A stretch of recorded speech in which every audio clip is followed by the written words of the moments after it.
ఎక్కడైనా సెక్షన్స్లలో ఏమైనా లోపం ఉందా, లేకపోతే అరెస్ట్లో లోపం ఉందా, రిమాండ్లో లోపం ఉందా, కోర్టులో మా వాదనలో ఏమైనా లోపం ఉందా? ఎక్కడ లోపం ఉంది చెప్పండి.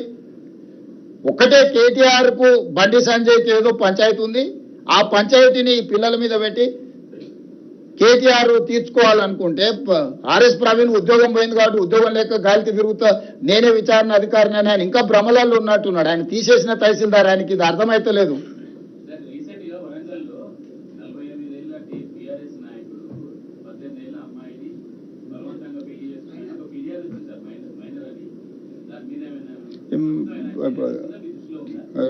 చారి గారు ఇప్పుడే మా దృష్టికి తెచ్చిండు. ఇమ్మీడియట్ గా నేను డీజీపీ గారికి సూచన చేస్తున్నా, తక్షణమే చారి గారి ఫిర్యాదు మీద విచారణ చేయించండి. నేను వివరాలు తీసుకొని డెఫినెట్ గా చెప్తాను.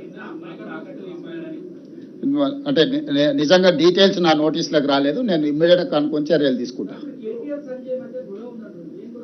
నాకు తెలియదు, ఉందేమో అని అంటున్నా. వాళ్ళిద్దరు, ఆయన బండి సంజయ్ అన్నాడు కదా ఏదో నిన్న, అంతకుముందు కేటీఆర్ అన్నాడు కదా, వాళ్ళిద్దరే రోడ్ల మీద తిట్టుకుంటారు. అదే చెప్పిన, నాకేం తెలియదు. వెంకటరాజే తెలియకల్లోడు కనుక్కోవడంలా.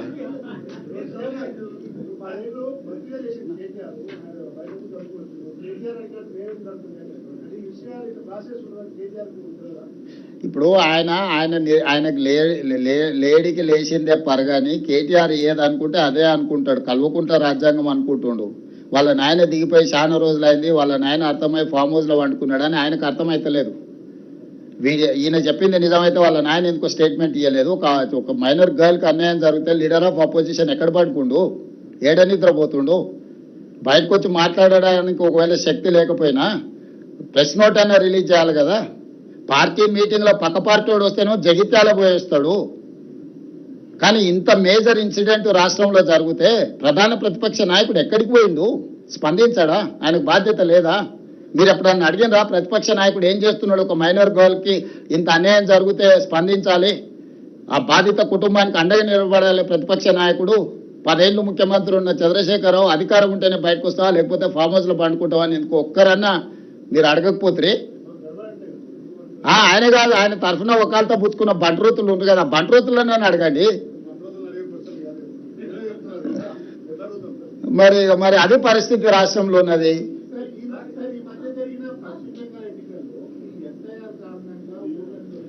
ఇక దాని మీద నిదానంగా మాట్లాడుకుందాం. ఇంకా థ్యాంక్ యూ. సుప్రీంకోర్టు ఒక్క నిమిషం. తెలంగాణ రాష్ట్ర ప్రభుత్వము ఈ దేశానికే దిక్సూచిగా మారింది. 100 సంవత్సరాల నుంచి అపరిష్కృత